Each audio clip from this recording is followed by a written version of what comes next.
Pusat Latihan Orang Kurang Upaya yang telah beroperasi lebih 20 tahun ini adalah sebuah badan bukan kerajaan di bawah penyeliaan Jabatan Kebajikan Masyarakat JKM. Meskipun dalam keadaan serba kekurangan, ia tidak menghalang insan kelainan upaya mencari rezeki di sini. Bengkel Seri Sembilan ni fokus utamanya adalah membuat sampul surat. Kita bagi kepada dua bahagian itu, melipat secara manual dan juga menjalankan mesin cetak. Jadi sampul surat ni kita mendapat order daripada jabatan-jabatan kerajaan. Ini memang disyaratkan oleh Kementerian Kewangan lah, dan kita bersedia untuk membekalkan ni. Kalau kita dapat banyak, anak-anak ni kat sini akan bekerja lebih masa. Kita bagi ruang kepada mereka. Kalau tidak, mereka akan bekerja seperti biasa. Pukul 8 masuk kerja dan pukul 5 balik. Ada di antara anak-anak dekat sini yang bekerja setelah hampir 35 tahun. Jadi mereka mempunyai kepakaran dalam melipat sampul surat. Pembuatan sampul surat ini dilakukan oleh orang kurang upaya. Dan syarat kita mewujudkan bengkel ini adalah untuk memberi ruang dan peluang kepada OKU untuk berdikari, membina kehidupan mereka dan meyakinkan mereka supaya mereka boleh berdiri sama tinggi, duduk sama rendah dengan orang-orang normal. Bengkel ini dikendali 11 kaki tangan pengurusan dan 3 daripadanya adalah golongan istimewa. Seramai 28 pekerja kelainan upaya pelbagai kategori kecacatan fizikal dan mental dilihat mampu menggalas tugas masing-masing. Kemasukan penghuni di sini ada syarat. Pekerja ini kena mohon, kemudian dapatkan pengesahan daripada doktor.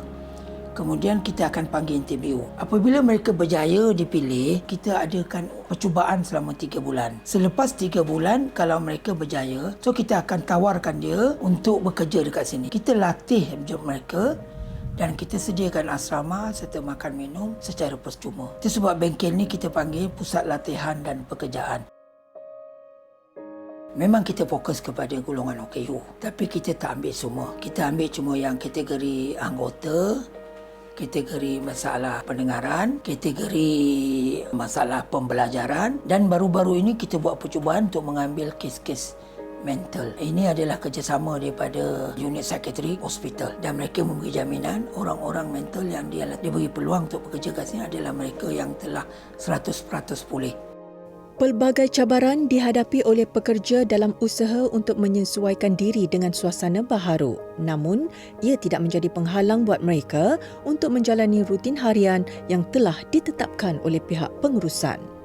Penghuni di Bengkel Sembilan ni ada yang di dalam asrama lah, ada 3 kategori. Sekarang ni bagi saya masih boleh dikawal lah. Dalam masa yang sama tu, ada yang jenis macam agak tak dengar cakap tu, saya terpaksa marah. Tapi tak adalah marah sampai pukul lah. Betul-betul kan marah pakai bagi nasihat. Apa yang elok, apa yang tak okey kan. Tapi itulah. Ada yang nak dengar cakap, ada yang tak dengar cakap. Bukan dari fizikal je, ada yang masalah akal kan. Bagi saya lah, macam mana pun keadaan cacat diorang, kita sama, senasib. Kita tak minta dilahirkan macam ni, tapi saya cuba ajak apa yang saya mampu je lah. Nak dengar ke tak dengar je lah kan, tapi buat masa ni diorang lebih menghormati kita. Kalau kita cakap itu tak boleh buat, diorang tak buat. Banyak yang dengar cakap lah. Melakukan tugas harian memberi kepuasan dan semangat untuk mereka terus merasai kehidupan seperti insan biasa. Golongan ini mampu menghasilkan 1 juta keping sampul surat dalam tempoh sebulan. Selama saya bekerja di sini hampir 4 tahun. Pengalaman saya bekerja, kawan-kawan yang ramai, dapat bekerja sama, tolong-menolong, suasana bekerja pun macam santai, happy lah. Walaupun nampak macam simple tapi dia boleh juga membantu saya dalam pendapatan. Walaupun tak seberapa macam orang lain kat luar, KU ni pun boleh berdikari. Usaha atas diri sendiri, tak ada mengharapkan siapa-siapa. Sama je macam orang-orang yang kat luar yang normal tu, sama je. Dalam ni macam-macam aktiviti. Kalau ada macam ada sambutan perayaan, dia ada sambut. Macam Maulidul Rasul pun ada sambut. Macam apa-apa yang ada tentang perayaan. Harapan saya kepada macam orang OKU ni jangan fikir orang KU ni tak boleh nak buat apa-apa sebarang kerja macam orang lain. Semuanya sama.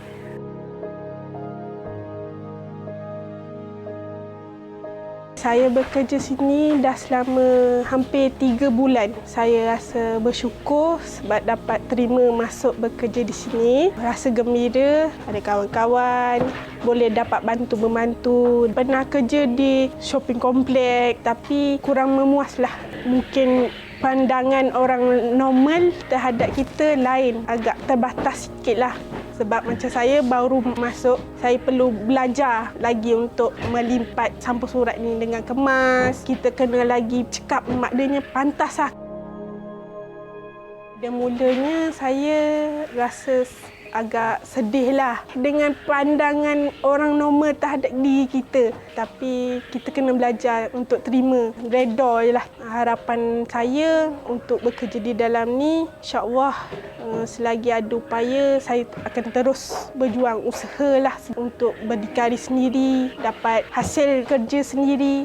Saya harap bengkel ni akan dapat membantu orang seperti saya yang mana OKU lain lah ataupun rakan-rakan yang tak tahu di sini, semoga dapat dibantulah, bagi peluang pada mereka semualah.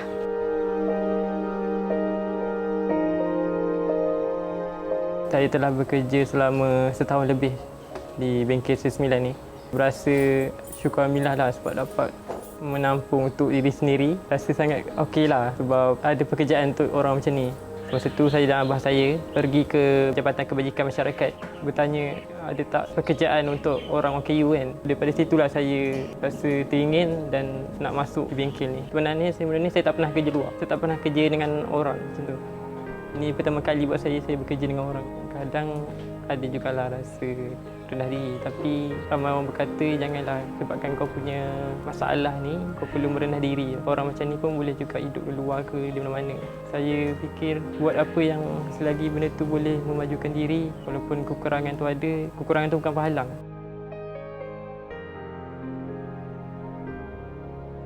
Saya masuk sini bulan 6 tu hari. So dah lebih kurang 3 bulan lah saya kat sini.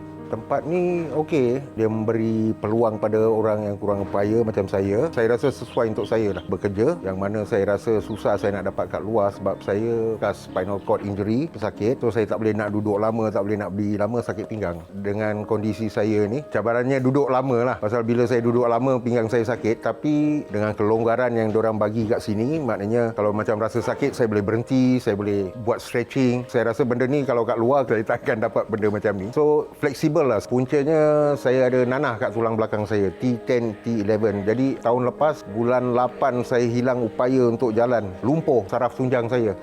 So lepas operation, nasib saya baik, saya dapat masuk rehab Melaka. Pada sana 5 bulan saya belajar jalan balik dan saya dapat jalan balik lah. Ilmu kemahiran antara elemen penting yang diterapkan dalam diri setiap pekerja supaya menjadi nilai tambah buat mereka apabila berada di dunia luar. Ini sejajar dengan kehendak bengkel Sri 9 yang mahukan setiap pekerjanya mampu berdikari. Harapan saya memang banyaklah. Terutamanya saya ingin mereka ada keyakinan dalam memajukan diri mereka, boleh berjaya dan menyimpan sedikit kewangan untuk mereka. Selain pada kita beri gaji, mereka juga mendapat allowance pekerja orang kurang upaya yang diberi oleh Jabatan Kebajikan. Keadaan di sini yang diberi makan percuma, asrama secara percuma, saya yakin mereka boleh menyimpan kewangan yang mereka dapat untuk masa depan mereka. Harapan pihak pengurusan agar pusat latihan ini mampu melatih dan mengasah kemahiran golongan kelainan upaya sekaligus memberi peluang untuk mereka memajukan diri. Semoga golongan istimewa sentiasa diberi kekuatan dalam mengharungi apa jua cabaran dan mudah-mudahan perkongsian ini memberi inspirasi dan semangat buat semua.